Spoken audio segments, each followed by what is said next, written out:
Hi, I'm Lucas Mack, and I'm on a mission to see the hurting get healed and the healed go out and heal others, in order for all of us to experience the true love and light we desire. This podcast is me sharing my journey with you, so you don't feel alone in your journey. Welcome to the Golden Rule Revolution.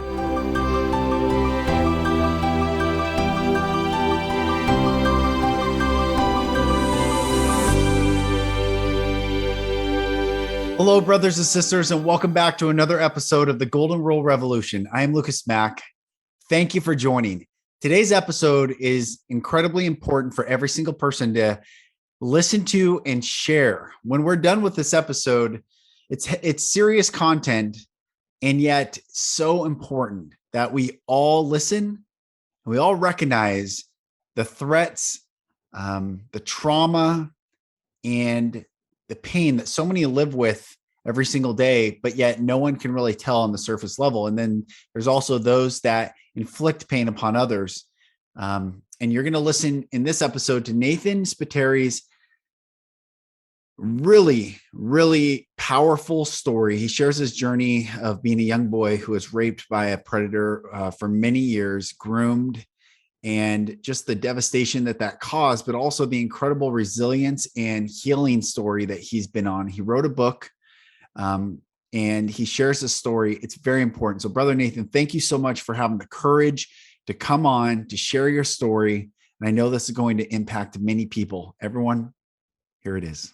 Brother Nathan, thank you for coming on the show, man. I like I was telling you before we hit record, we briefly connected a couple years ago, and I don't even know if it was through what community it was, but then we got reconnected, and I'm really glad that it's worked out, and honored to have you on the show. Thank you. I'm glad to be here, and I do remember us connecting a few years ago, but like you said, life gets in the way, and I'm glad we get to do it now. Yeah, same. So people have listened to my story. I did a TED Talk couple of years ago called Breaking the Cycle of Child Abuse, because in every category I experienced it as well. I've shared my story, and I think what you are doing to share honestly and courageously and vulnerably so that other people don't feel alone, other men specifically don't feel alone, but also it's bringing awareness from,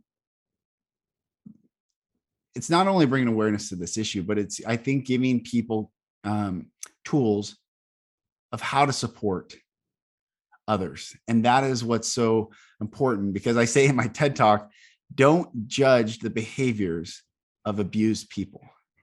Because when you're abused as a child in any way, shape, or form, it skews your own self-worth. And from that lack of self-worth, acts out different things that people attribute to being a bad person or a messed up person, when it's just a hurting person seeking some sort of validation. So I'm so happy, bro, that you're on the show, and thank you. Of course. And I totally agree with you that we need to start having the conversation and start educating people. And it's not just for people who have been through sexual abuse. It's for everyone.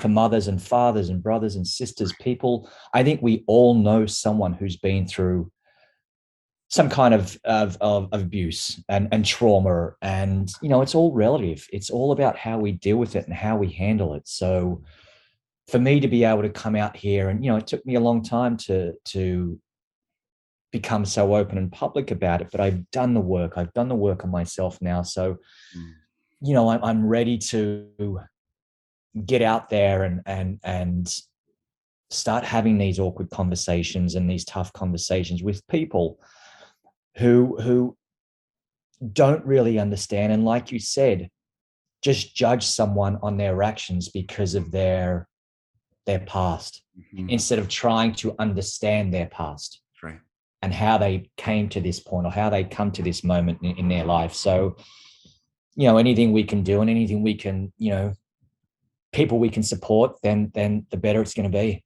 Yeah, brother. Well, why don't you share back up and share where you're from and life growing up that led to you in this present moment sharing. Sure. From Australia. I was born in Australia. I grew up in Canberra, or just a small little town outside of Canberra called Queanbeyan. And Canberra is the capital city of Australia. Canberra's about a 3-hour drive south of Sydney. So I grew up there. You know, I was an 80s baby where, you know, during the summer, our parents would just send us out and say, all right, don't come home until it's nighttime. Don't come home until it's dark, because we grew up in a safe neighborhood. We grew up in a safe place. And I was 8 years old. Me and my sister rode our bikes down to the local swimming pool, as we did all the time. So it was nothing crazy or strange.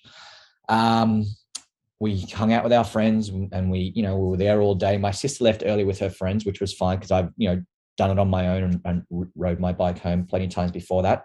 I stayed to the very end. I went into the change rooms to get changed and have a little shower. And a man followed me in there and raped me in the showers. First words he said to me was that if I tell anyone, he'll kill me and kill my family. And as an 8-year-old in the 80s, when we don't have access to mobile phones and the internet and the services and the stuff we have today, I took that as gospel. And my relationship, if I can call it that, with this man went on for about 5 years. Started very rough, violence. He used to beat me up and throw me against the wall and choke me out, and and I guess rape me, if I can say that. And then from there, through his grooming, through his manipulation, through his lies, and him telling me that this is what I wanted, that my parents hate me, that my parents want me to be with him, that how special I was, and if I tell anyone, I'll go to jail and he'll be fine and never see me again, and all that type stuff. I felt love for this man. I fell into a Stockholm Syndrome type relationship with this man and wanted to see him, wanted to go down to his house and be with him, and wanted to spend time with him, even though I knew what was going to happen, what was going to come to me. He abandoned me after 5 years. And I say abandoned me because he just got up and left. He disappeared. So for the next 2-3 years, I was like, well, what am I? Who am I? Where the fuck do I belong? Am I gay? Am I straight? Am I special? He told me how special I was, how I was one of the lucky kids. Was I? Did my parents really hate me? And it was just a build up of things, to the point where I had already pushed my family away. I built that wall. I didn't trust anyone. I didn't want to be with anyone. It was just me on my own. I had to take care of myself and I had to survive. So from about 15 years, when I was about 15 years old, for a good while, for a good number of years, I would go to gay clubs and cruise lounges, pick up men, did what I did with them, but then I'd beat them up and bash them and rob them. And that was my fuck you to the world. That was my way of getting my power back. That was my way of feeling alive. From there, I was introduced to drugs and alcohol and sex and addictions, and fell into a deep depression. And, so that was just a vicious cycle I was in, still with self-sabotage and shame and imposter syndrome, and I don't deserve to be happy. I don't deserve anything. This is what I deserve, and this is what I wanted, and it's all my fault. It's all my fault. It's all my fault. I was doing some acting and some modeling in Australia. I got invited to come to the States to do some acting here, and I went to school here, thinking I could come here and escape my past, get away from it all. But you come to New York City, it's the biggest, it's the best city in the world, and it's got everything, and it's access to everything, and it's so much cheaper than everywhere else. So I fell back into it a lot harder. I started shooting heroin. I was, starting doing some bad things, hanging out with bad people. The violence came back. The sex with random people came back, and it was just, I didn't care. I didn't care anymore. I wanted to get beaten up. I wanted to die. I wanted to catch AIDS. I just wanted it to be done. And then after about 27 years of going through this, I hadn't told a soul. I finally told my very, very best friend, who was done with me, who didn't want anything to do with me anymore. So I remember it like it was yesterday. We went to a cafe in the West Village, and it was just after my birthday. My birthday's February 3rd. So it was just after my birthday. It was freezing cold, and I looked like death warmed up. I was just, skinny and pale and just in a bad, bad place. I walked in there, and she had the middle table right in the middle of the restaurant or the cafe. We sat down and she's like, what do you want? I can't be your friend anymore. You're just, you're too volatile. You're too up and down all over the place, the drugs and the violence. She was going to get up to leave and I just blurted it out. And I said, I was raped as a kid. And she sat back down and I just started crying. And I just kind of didn't tell her everything, but I told her a lot of what was going on. And I remember I was crying and I must have been speaking loud because all the tables around us had stopped what they were doing and were all just staring at us and listening. And it was like one of those holy fuck moments where it was like, wow. But through that, she helped me get therapy. And through therapy, I did group therapy. Then, I went to AA, Narcotics, Sex Anonymous, and just was in the program. I fell deep into therapy and group and really discovered who I was and what I went through and why it happened to me, and just understanding my relationship with this man, with my family, with the addictions, with sex, with violence, with drugs, with everything that went on in my life. To the point in 2018, I was back in Australia and a good friend of mine works for the Canberra Times, one of the national papers there. And she said, Nathan, can I please do an article about you? And I'm like, oh, fuck, I don't know. Is it, am I ready for that? And then I thought, you know what? Sure, let's do this. So she wrote an article and I told my parents, and mum was like, well, can you do it? But don't put your name or don't put a photo of you. And I spoke to my friend Bree, and Bree said, Nathan, I can't, because if I do that, it's just going to be an anonymous made up article. So, if we add your name, if we add your picture, your photo, it's going to give it so much more credit and so much more power, because here's this, young guy from Canberra, from Queanbeyan, who went through all this and is now living his dream in New York City and doing all that stuff. So this article came out about me 2018, mid 2019, I got a book deal with an Australian publishing house to write my memoir. And again, I'm like, holy fuck, I can't do this. I don't know how to do this. But then I sat, did it, and the book was released in Australia mid last year, and to great reviews. And it's, it's very raw and powerful and real. And I go into great detail about everything: my relationship with this man, my relationship with the addictions and the drugs, my family, sex, women. And then, now working with a bunch of charities and organizations. And for me, it's one of those realizations in therapy was that what happened to me happened for a reason.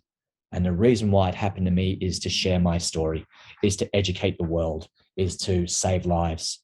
There are so many men and women in the world who have been through something like this, or domestic violence or trauma, any kind of trauma, who will never have a voice, who will never find peace, never get closure. So if I'm able to help them, if I'm able to facilitate that and help them kind of find some peace, get some closure, and move forward with their life, then touch wood, my job is done. So the book came out mid last year. I'm here now in the States. I live in New York, and it's about getting the story out here and getting the book out here and working with people and organizations, and really, like we said, starting that conversation, making a difference, and let's not make this be such a taboo and difficult topic and situation. Let's really get out there and let's start having this conversation. Let's start talking about this. So, brother, first of all, you're a courageous soul. No, I think that's what your soul is. You came for this. Like the soul and SOLE and SOUL mission, I think come one and the same. Your soul mission and your soul mission are the same thing for all of us, and to wake up. And I understand everything you've just shared, the confusion. And I think confusion, one of the things I talk about in my TED Talk for people who've gone through abuse, is just the confusion. Yeah. There's so much confusion, and confusion for those listening, it's not like, is it this or this? It's like this. It's a mishmash of everything. Everything. It's everything. And all the time. And it's just, and then the anger and the self-hatred, all that stuff, brother. I guess a couple of questions that I want to ask just for people listening. this guy, was he charming? Was he, do you presume that he probably was a well-liked person in public, like looking? I'm sure he was. And,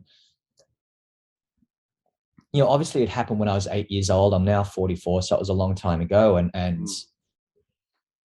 I see his image and I remember his image. So he was just a regular, normal looking Joe who you just walk past the street and you would never fucking think anything different. So I'm sure he was. And I've recently discovered that he's dead. But yeah, he was just, I don't know. I presumed he was just a regular guy. Like it was at the point where we, as school kids, would catch the bus downtown to the main bus depot in town. I think you call it a bus depot here. I don't know. Where all the kids would go to jump on another bus to go to school. So we would do that in the morning and in the afternoon. And I spoke to my very best friend about this. And this guy would just come to the bus depot and pick me up in the afternoon and walk away with me with his arm around me. And my best friend thought, when we were kids, he was just a family member. He was someone just coming to pick me up to take me home. So he knew where I was going to be. He knew what the situation was, and he would just walk up like any other guy, put his arm around me and say, "Let's go." And that's kind of how it was for a little bit as well. And everyone just thought it was normal. So yeah, I guess he was a likable guy. He was just a normal looking dude, and no one thought any different. And most of them are. Right. That's why I bring this up. And that's why I'm so glad, because Hollywood has created this image of someone who abuses children or rapes children as some gnarly looking figure, monster no, these are charming. These are maybe, yes, average, blend in, but what we have to break is the image of who these people look like. And the reality is they look like us. Yeah, absolutely. And they're probably very well liked and charmed. I grew up hearing, "Oh, you're so lucky to be the son of, you're so lucky. Oh. And I'm like, yeah, you have no idea. Yeah. No one has an idea. So I think this is such an important point for people listening, because I'm sure you can pick up on energy now where you can see someone. I was at gymnastics last night with my daughter and there was someone there and I'm like, shouldn't be Absolutely. here. Shouldn't be here. Yeah. So, I'm very aware of people and their actions and with my ex-girlfriend, she would talk about some people and I'm like, they're not a good person. They're not a good person. And she always thought they were until later their true colors came out. And she's like, wow, holy fuck, how could you tell? Yeah. I'm like, I think people like you and I who have been through something, like we have a sixth sense. We just, you know it, you can tell it, you can smell it, you can feel it, it's nuance. Breathe it. Yes. Yeah. It's like, I always say like, so I'm a creative director. I had an ad agency and I'm a creative director. So I'm really good at, it's not what someone's saying. I actually don't care what someone's saying. It's what they're saying when they're not, it's I used to say I'm like a deer. I'm no longer like this, thank God, but I was like a deer in the woods where like I hear, a leaf fall on the ground. And it's like, what was it? And I'm like, what are you talking about? Like, no, something's weird. Something's off. We have to, and I used to be in overdrive anxiety all the time. Like I'm going to get hurt. Something's going to happen. Like, watch out. But that gifting, when we're through it and we can say, and I think people need to listen to, my buddy was a Navy SEAL for 10 years. And he said, majority of rapes for women happen when they second guess themselves. They did this huge study and he helps people heal. But when we all have that, something's off when you see a person, but then we override it and say, oh, I'm overreacting. Yeah. Yeah. But that you and I have learned to say, no, that is everything. That like sensory knowing, the sixth sense, as you said, is probably the most human part of us. And we've lost that. Absolutely. And I think through social media as well, where, everyone on Instagram and Facebook and TikTok are also, beautiful and living their perfect life, but it's not real life. So we are we've lost our senses. We've lost our, like you said, the deer who just pops up when he hears that little thing, because we're so, I don't know, inundated and just every minute there's something new. There's a new beautiful photo of a new beautiful person, and it's not real. Tell me your journey, and I think this is, if you're willing to go there, I think you are, but your journey of your sexuality and that whole experience. Yeah. There are a lot of men right now, because I lead men's retreats, and a lot of men who are sexually abused by other boys or men who are married to women and have children are still struggling with this. Yeah. Today. So share that journey, brother, if you don't mind. Okay, sure. So from 8 years old through to 17 is when I first had sex with a girl. 8 through to 17, I guess I was being raped and abused by men. And for the next 10, 15 years, I was going to do what I was doing with men, and then the violence that came with it. For me, and I've spoken a lot about this in therapy. My best friends, my family have all asked, well, are you gay? Are you bi? What are you? And I've always said that all the sex I've had with men and everything that's gone on with men, there was never really any intimacy. I didn't want to hold your hand. I didn't want to kiss you, touch you, caress you, feel you, any of that stuff. It was just the act. I needed to feel the act because that's all I knew. And that was drained in and drilled into me for the first 9 years of my sexual life, from 8 through to 17. It was just violent sex with men. And that's all I knew. And that's what I was drawn to. And you know what, as much as I hated it, as much as it was disgusting, and as much as it fucking killed me, it turned me on. It got me off. I came, all of that stuff. Let's be honest about it. Let's say it how it is. So I enjoyed it. I hated it, but I enjoyed it. And a lot of people, find that hard to believe and understand. But then every time I had sex with a woman, or when I was with a woman, I wanted to hold her. I wanted to feel her. I wanted to caress her. I wanted to touch her and be with her. And so I always knew I wanted to be with a woman. I guess I'm bisexual. I don't know. I haven't had sex with a man in a very, very long time. But that was my sexual journey, and it was very confusing. And, for, like you said about the whole confusion thing and what the fuck is going on, for a very long time, I was like, well, am I gay? Am I straight? Am I bi? What am I? Is this what I am now? Am I just going to have sex with men and it's going to be violent? It's going to be rough? Or do I just want to be with a woman? Do I love women? Do I love men? What is it? And it was an up and down, a roller coaster, and and it's still, as healed as I am, and as much as I've done the work on myself, I still struggle. Yeah, brother. Not so much about my sexuality, but just about life and where I'm at in the world, and who I am, and what's going on. And as and my Australian publisher sent me a quote one day, and I don't know, I think she may have made it up, because I would always say, and I told her that hurt people hurt people. Yep. And that's how I lived my life for a very long time, because I was so hurt, and all I could do is hurt the people around me and the ones who I loved. But then she sent me a quote saying, Nathan, healed people heal people. That's right. And that's right. It was a massive kind of fucking light bulb moment for me, where yes, I am healed, or I'm healing, and it's an everyday thing. I'm healing every day.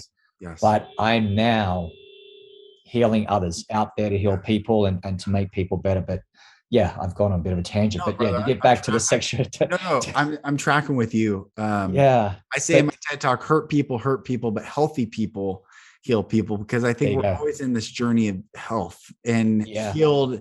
Yes, I know what you're saying. Like on the other side, where we're not the victim of the story, but we're actually on the other side of the story, that feels a sense of, okay, I'm healed, but also it's the journey of living healthy and being, and then giving that permission for other people. And I think the hurt projection onto another is judging. There's just no space for truth. there's no like breathing room for truth. So hurt people will just constantly either push or push one internally or push one externally constantly, versus a healthy person's like, doesn't even matter. Like, just share. Yeah. I just love you. It's all good. And I think one of the things that the reason I asked about the sexuality is not actually for any definition, because to me it doesn't matter at all. Of course. What you picked up on it, you said it, and I think this is so important for people to hear. You just wanted that feeling when it was you just wanted that. And what is that feeling? I think this is so important to talk about for people to understand, like, why just even pornography or any sort of abuse that is brought on by the self, it is trying to connect. And this is so important. It is the person trying to connect back to that moment of innocence. And that moment of innocence, if it's almost like if we could go back into that portal and somehow break that portal, but we keep going and it stops right there of like that time, because doing the act is trying to connect back to an understanding of us prior to the act and us from that moment. It's these imprints of time. Yeah, exactly. Want us to we're trying to connect. What are we connecting to? And then the question, the lie becomes, well, who are you? It's not about who I am. I've always been innocent. You've always been innocent. You'll always be innocent. Your soul cannot be touched. It can't be dirtied. It can't be broken. It has never, ever, ever, ever been touched. That guy never touched it. No person's ever touched it. It's just us then trying to find that innocent soul. Exactly. You know what I mean? Like, this is why I think it's so important to. It's the 8-year-old boy in me who is just trying to come out and live. Yes. And be found again. Yes. Because at 8 years old, that 8-year-old boy had to grow up into a man to fucking survive, to learn how to survive and get through this. And for me as well, I think because he would always drum into me and he would always say, if you ever tell anyone, I'm going to kill you and kill your family. Mm-hmm. So for me, it was just a matter of protecting my family, my brother, and I've got 2 brothers and a sister, protecting them, protecting my parents. Do what the fuck you want of me. I don't care anymore. Just, kill me if you want to kill me, but don't fucking, just leave my parents alone, leave my family alone. So that was a big part of it for me. And I think for my family and my parents, when it happened, they just thought I was a quiet little kid who just wanted to be on his own and just sit in his room and play with his cars and watch TV on his own. And that's all I did. I pushed everyone away and just sat, and I would either sit in mum and dad's room and watch TV in their bedroom, or I'd go to, the spare room downstairs and just watch TV down there and just, and I got lost in that. I got lost in movies and TV because I wanted to, I wanted to live the lives of these characters on TV. That was my escape. That was my way of getting away from it all, from forgetting about it and just being normal. Yeah. You said you mentioned that you went to group therapy and individual therapy.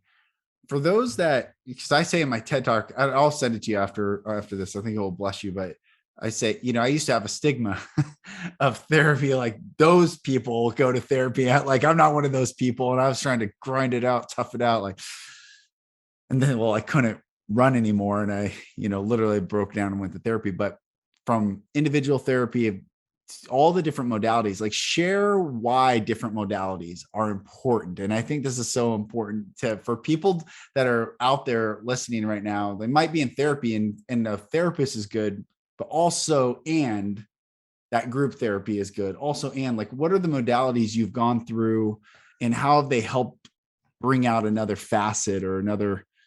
I talk about this in my book, that therapy saved my life. Group therapy saved my life. And I'd recommend it to anyone. And when I was still living in Australia, I started therapy, but I wasn't ready. I lasted about 5 or 6 sessions and I just ran away from it because I wasn't mentally prepared to do it, to do the work and to come out. I still hadn't come out about my story. But when I finally did here in New York, and I started therapy and I just surrendered myself to it. I was just completely vulnerable and just let it all out. And I remember the first few sessions, it was just, I would just sit there and cry. And to the point where I was so exhausted that I'd fall asleep. And then my therapist said, let's try group therapy. So therapy was amazing. And that was just me and one-on-one with my therapist. And she would really ask me the tough questions and we'd really go there. And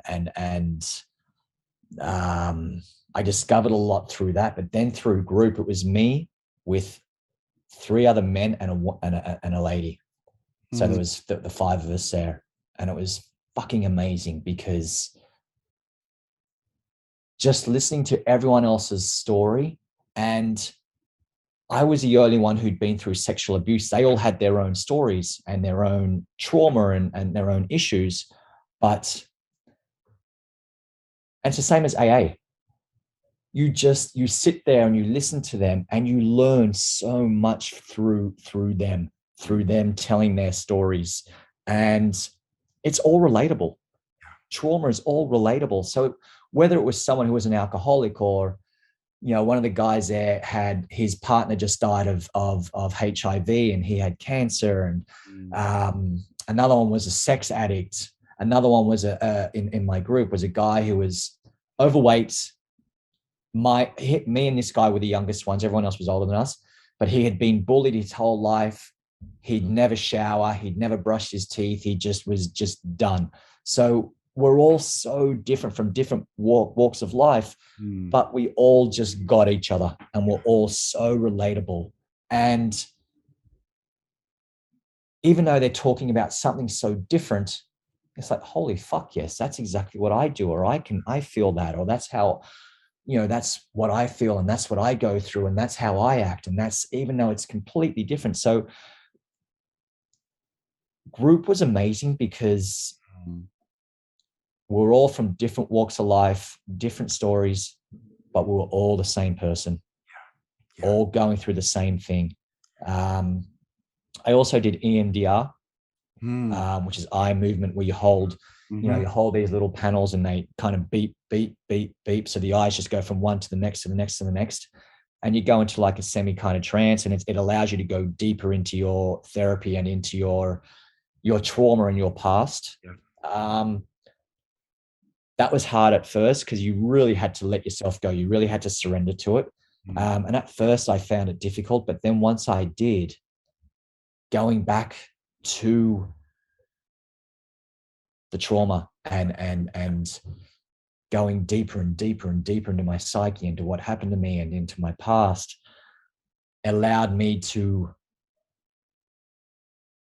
understand and experience different things that I totally pushed so far deep inside of me. So EMDR was brilliant. And then just one of my other therapists, he was a sex therapist who I absolutely adored. He was great. And he and I really got into the sex side of my life and where I was and who I was. And it allowed me to really just be free with my sexuality and just be who I wanted to be, and no labels. And you know what? I am what I am. I did what I did. And that's it. Yeah. But for a long time with him, he would ask me these questions that I couldn't answer. So he would send me away for the week, and I would just write and write and write and write, and then bring that in the next week and we talk about it. So I recommend any kind of form of therapy, whatever that is, whether it's AA or group or one-on-one or EMDR or whatever it is, because they're all different, but again, they're all the same. And they're all just trying to get the same thing, work out the same thing, and trying to help you discover who you are, what you went through, help you find some answers, and help you. It's not about forgetting about it, because you're never going to forget about it, because what happened to me is now a part of my DNA. It's who I am. It's never going away. It's what I am, and it's my life. So for me now, it's about moving forward with it, understanding it, learning how to live with it, because it's always going to be there. It's always going to be in my head. So it's just about now, just learning how to move forward with it, learning how to understand it, learning how to educate myself and others around me, and moving forward with it. And I think one of the most important things I can tell anyone who's going through therapy or wanting to come out about this is just surrounding yourself with the right people. Surrounding yourself with the people who are going to trust you, who are going to believe you, who are going to be there for you, who are going to listen. Because really all we want is for someone just to listen to us. And that's part of the fucking problem with society, is that no one wants to listen. No one wants to believe, oh, that's too heavy and that's too much and I can't deal with that, or whatever the situation is. So we just need people to sit and listen. And one of the biggest things I've learned for myself is when I'm depressed or when I'm going through things, is just to breathe. Just take those deep breaths and ground yourself, and sit with it and be in it. Don't run away from it, because the more you run away from it, the more it's just going to come and fucking hit you. So for me, it was just a matter of taking those deep breaths, sitting in it, discovering what comes up, where it hits me on my body, what it does to me, and then working through it. That's been one of the big things with me. And, I started therapy. I think I came out, I think I was 32 when I first came out about it. So, I've been in it for 12 years, and I'll be in it for the rest of my life, because every day I'm learning something new. And it's not a matter of, all right, I've got the answers now, it's time to fucking move on and just live my life, because new things, new triggers, new shame and confusion is gonna pop up and come up, and it's got, whoa, what the fuck is that? And what do I do? And how do I do this? And what's going on? So it's just a matter of just learning to understand it. And you're gonna you need to want to do the work. You want to do the work. You have to do the work. And it's tough. It is fucking tough. It's not easy, because it's going to bring up traumas. It's going to bring up shit that you don't want to fucking talk about. You don't want to remember, and you don't want to think about. But in order to move forward, in order to survive, in order to become the best version of yourself, you need to fucking do the work and struggle and cry and hurt and hate and be angry. And that was one thing that my therapist said to me. He said, Nathan, it's okay to be angry. It's okay to fucking hate. Because I was never angry, or I was angry, but it was always with myself. I never showed, with my, and my therapist said, Nathan, it's okay to be angry with your family. It's okay to be angry with your parents. And I've got the most amazing parents in the world. My parents are the most loving people in the world, but it's okay to be angry. And once I learned that, discovered that, then it allowed me the freedoms to really express myself. How is your journey of boundaries and learning boundaries and speaking up for yourself? How has that developed through therapy? For a long time, I was a people pleaser. I just, whatever you want, I'll do it. I'll follow you. Let's do this. Let's do that. Okay. If it's going to make you happy, don't worry about me. So a lot of boundaries were crossed, and a lot of boundaries were taken advantage of, so to speak. But then through therapy and through understanding who I was and who I am today, I was able to set boundaries and kind of express how I feel. And it's only really been in the last 2-3 years. Like, even through all the therapy, it was still hard for me to set those boundaries. And I let people take advantage of me, and I took advantage of people as well. I wasn't always the innocent one. I was an asshole, and I own my shit. I own the shit I've done. I wasn't a very nice person, and And it hurts and it's tough.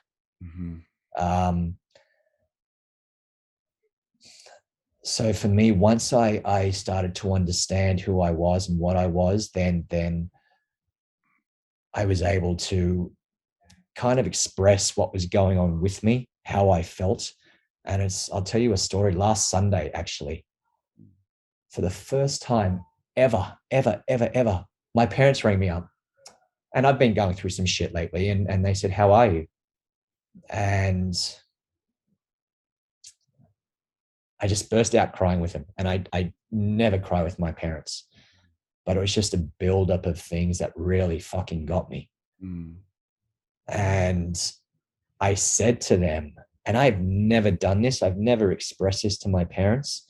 I said, what happened to me as a kid really fucked me up, has really fucked me up. And it has, and it did. And for me to be able to express that,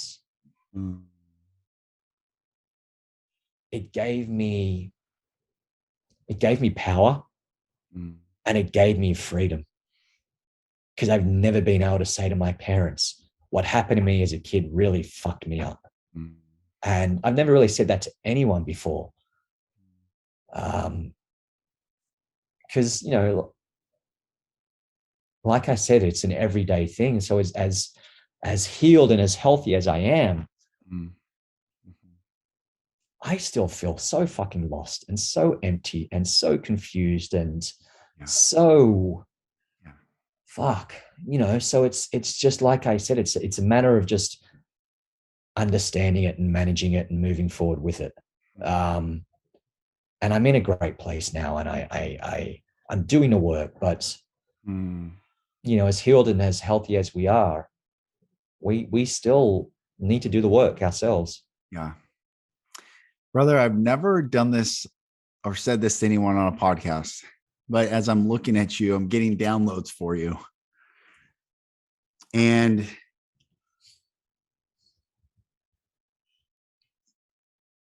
I want to say this, and I want you to hear it and receive it and just be with it. Okay. Is that God really, really, really loves you, brother.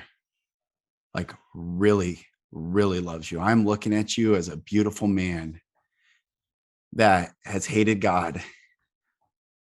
And I'm telling you, bro, like God really loves you, and you're just getting started. And that divine, infinite love, that this searching for what is love and all of it. I'm just telling you, brother, I have chills all over my body for you. I just want you to know that God really, really, really loves you, really loves you.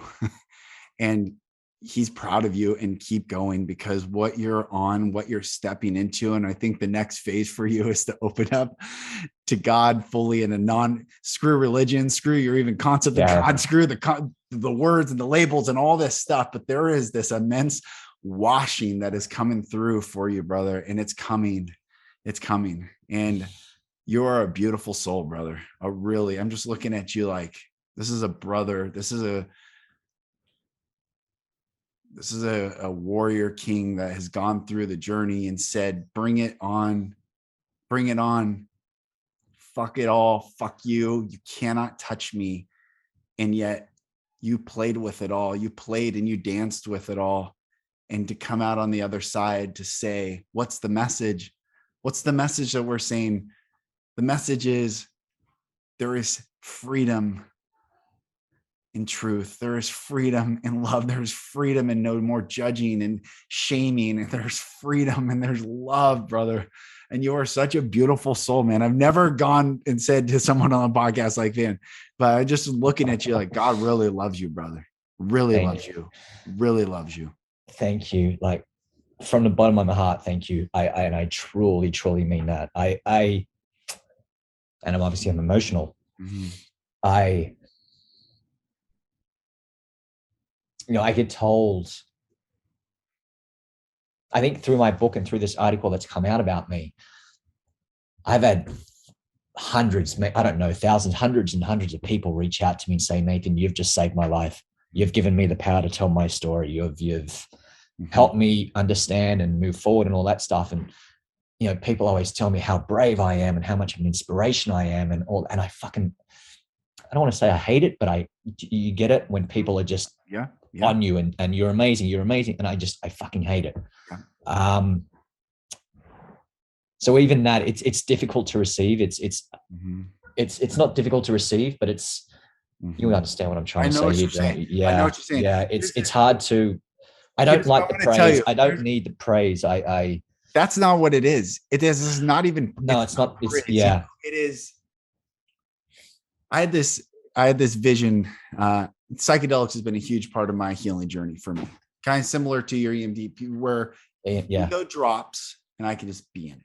I can just be, and I feel safe, and I can go first person back into those memories and those moments. But I saw in this journey, and I think this is going to be a blessing to you, okay, brother. I saw on this journey, I was with God, and I'm looking, like, I don't even know how many, but thousands, as far as my eye could see, conveyor belts. And each conveyor belt had a body in it. And I was in my soul state before I entered my body. And I was with God, and God said, you can jump into any one of these bodies, anyone. And I could see if I jumped into this body, who would be my parents. I could see who would be the generational line. I could jump into any over there. I could jump in. There was no judgment of where my soul was going to jump in, but the conveyor belts kept moving. And he showed me that when I jumped into a body, the ripple effect that would have, never even knowing that 1,000 conveyor belts down, the ripple would touch another body of just me in my story. And so God said, you can choose whatever you want to choose, but you also get to see, when you choose, what's going to happen. And I looked, and I believe, brother, you looked. And you said, okay. If I could be the leading male voice, talk about sexual abuse in the world, not from a place of I'm a savior, but a place of compassion and openness and vulnerability, and not having to be a strong man, but to be an open, vulnerable, loving man where people feel safe to come to. Okay.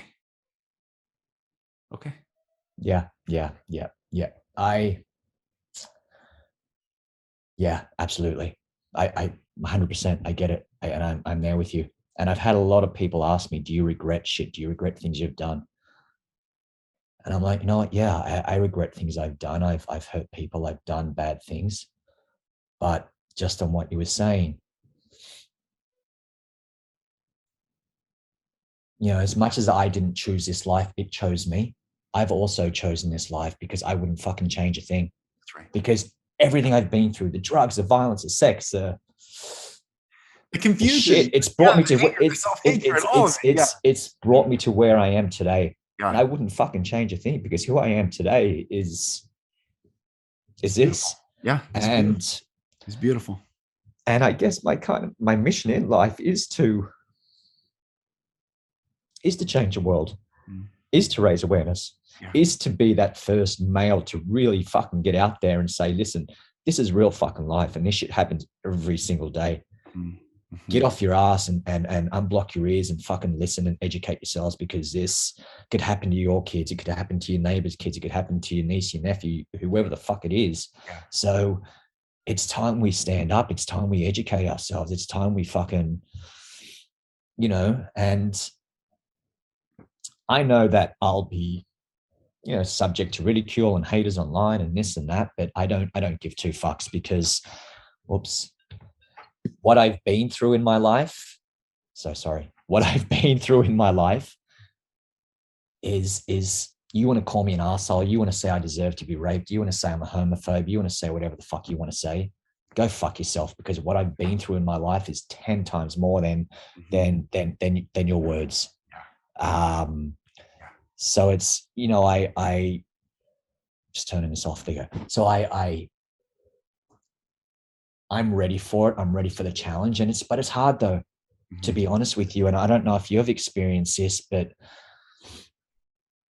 people have read my book and people are like, wow, that book is fucking amazing. And it's so raw and it's so real and it's so this and so that. But can you go and make it with someone else first and then we'll jump on board? People are scared to be that first one to kick it off with me. People are scared to Yeah. get the ball rolling because of what it's about. And Yeah. it's a struggle sometimes, but I'm getting some traction now and things are starting to work for me now and move forward now. I'm also preparing for a TED Talk. But it's just, you know, it's not easy. Also to bless you, it's not actually for this time. There's coming, and I've had this. There's a time coming where I've always seen this, where everyone has their own wave, and people ride waves. There's generational waves of like influence and influencers and people of prestige and people of the spotlight. But your brother wave and my wave is for a time to be, a time coming very soon, where when the rug gets pulled out and we are left with looking around at the amount, I believe the majority of humans on this planet have been sexually abused. Not to the degree, but when I heard the guys in the group, those guys have all been sexually abused. I really believe that majority of people have been sexually abused, and then we remember the beatings, because the beatings are easier to remember because there was a physical strike or something, but the confusion. So your time is coming, brother. And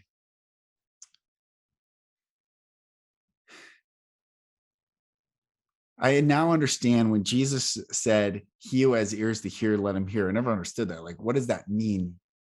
But those who have ears to hear your story now are going to hear it. And there is coming a time where like all the cotton balls are going to be pulled out of everyone's ears and all the blinders are going to be pulled off everyone's eyes. And I don't mean in a heavenly state. I just literally mean the truth is coming out, the amount of abuse. The people are starting to talk. There is this groundswell of, we have to heal as humanity. We have to heal. We have to stop listening to the media and stop listening to governments and institutions. And this is all bullshit. It's led us to this traumatized state of humans dividing and scared. And you're saying, come as you are, come and let us heal together. And brother, I cannot wait for what the impact of the wave that you're on. It's going to be hope so, brother. I hope so. And it's true what you said about the guys in therapy, and they, when I first came out about my story, they challenged me, or one guy in particular really fucking challenged me and would call me a homophobe, and he was gay himself and would call me a homophobe, and I hate gays and I just want to beat up gay guys, and you know, would really fucking give it to me. But then once we really got into group and we'd just sit there and talk about it, and I would tell them my story and where my head was and how I was feeling, they just got it. They fucking understood. And then one other person in group ended up opening up about his past and sexual trauma, but he wasn't ready to do it until he understood. And he heard me. So, you know, like you said, when, you know, you gave me that really touching, I guess, praise earlier. Blessing, I should say. Yeah. I've danced with the devil. I've lived 10 lives. I should be dead. I should be in jail. I should be in a gutter somewhere. I should have AIDS. I don't know, but someone's looking out for me. Someone's watching over me. And this is a journey that I'm supposed to be on, and the message I'm supposed to be fucking telling. Yeah. And, you know, hopefully there are a lot of good opportunities. I've already had a movie script written about my life, which now possibly we want to turn into like a 6 to 8 part limited series. I've been asked to host a documentary type style of men talking to men about men's issues. Beautiful. Just like you and me, but on a panel of about 10 guys or however many guys, all sitting there discussing their shit, because toxic masculinity, shame, it's such a big thing in the male world. And what I really discovered is that through, you know, with toxic masculinity, is that the fact that I've become so vulnerable, I'm able to share my story. I'm able to fucking cry with you and just be communicate and be real. And And I've learned that in relationships as well. You know, in my past relationships with women, I would never communicate and I would never express anything. And my relationships always broke down. But now I'm able to communicate. Now I'm able to just kind of say what I want, who I am, how I feel. And what I've learned through that and through these people and working with my therapist and people like yourself and is that I'm more of a man than 99% of the men in the world, because I can do this and I can fucking share this, and there's no fucking shame. There is no shame in this. There is power. It's only fucking power in this. Right. Speaking and being my truth is the most powerful thing in the world. And it makes you such a, I don't want to say leader, but such a catalyst for others. Yes. Yeah. And it's fucking simple, but it's so hard because we are so deluded by all the noises and the stuff in our head and the background noise and right. How we should be living our lives, you know. But for me now, my life, everything I've been through, whether I make $20,000 a year, whether I make $20 million a year, all I want in my life is peace, joy, and love. It's so fucking simple because I've never had peace. I've never felt joy, real fucking joy. Yes, I've been happy, and you know, I buy a new car and I'm happy, or I go on a holiday, I'm happy.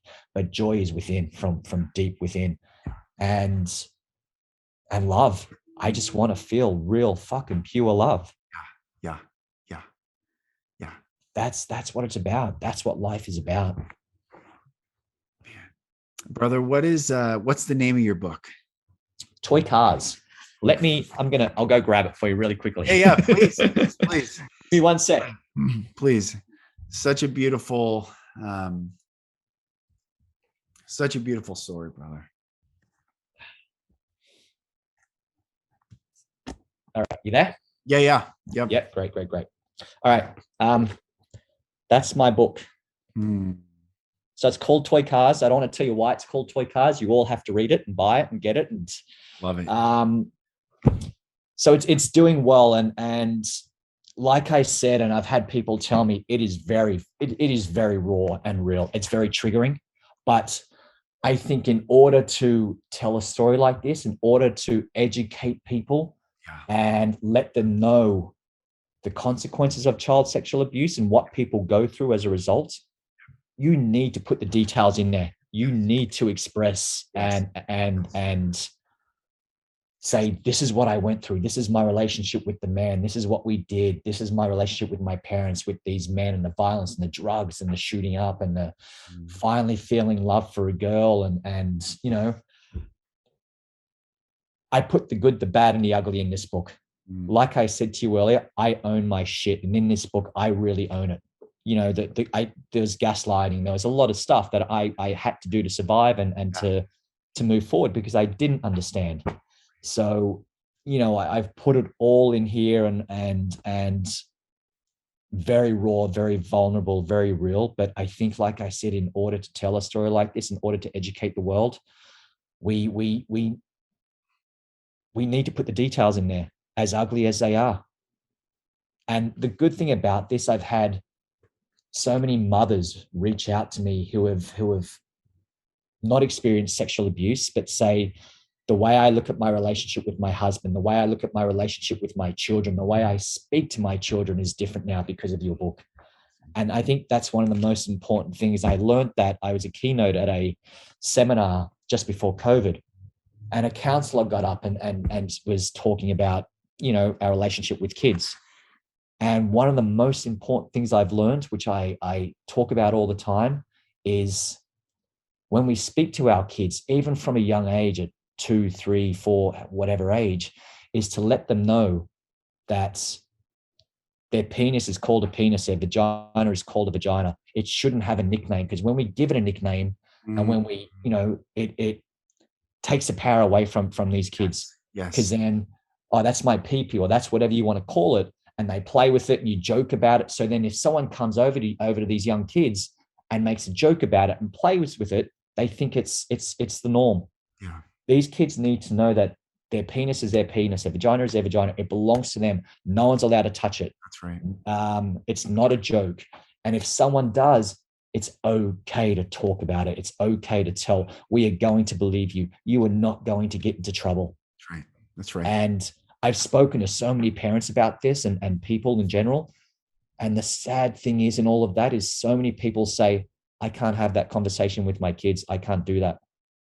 But I'm like, these are your fucking kids. These are your life. How could you not educate them on that, or because they feel uncomfortable, the parents feel uncomfortable because of the trauma that happened to them? Yeah.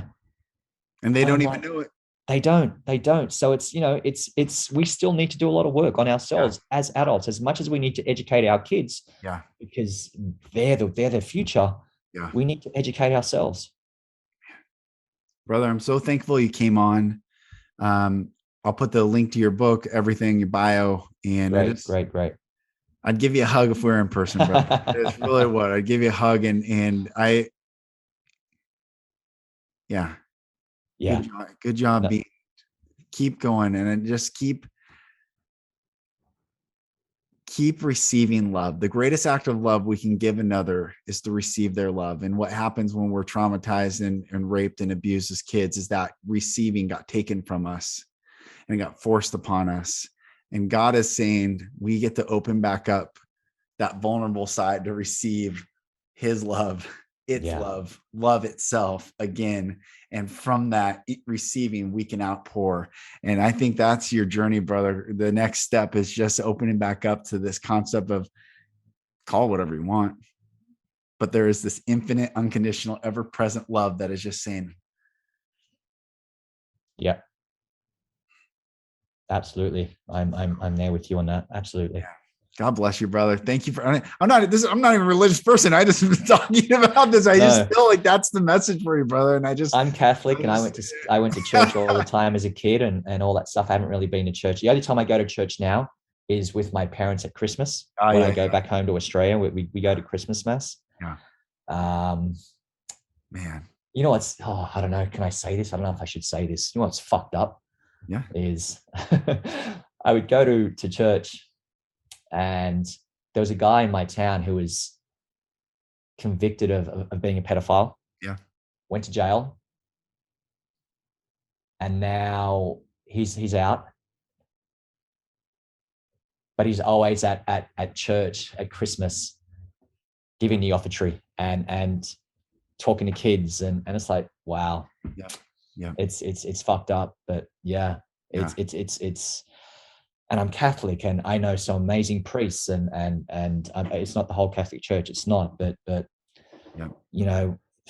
what do you do? It's a tough one. Like this guy's convicted pedophile, but the church lets him back in and lets him hang out with kids again and do all the same fucking shit he does. Yeah. So it's,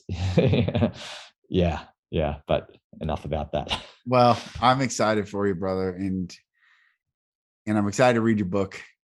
And please do. And I'd love to hear your feedback, and everyone who reads it, please leave me a review online on Amazon or on whatever.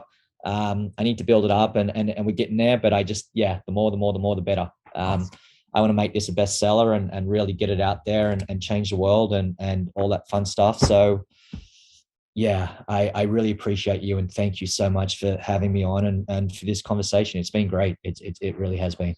Awesome, brother. Thank you. Well, like I said in the opening, everyone, this was a very serious and very powerful episode. I hope it blesses you.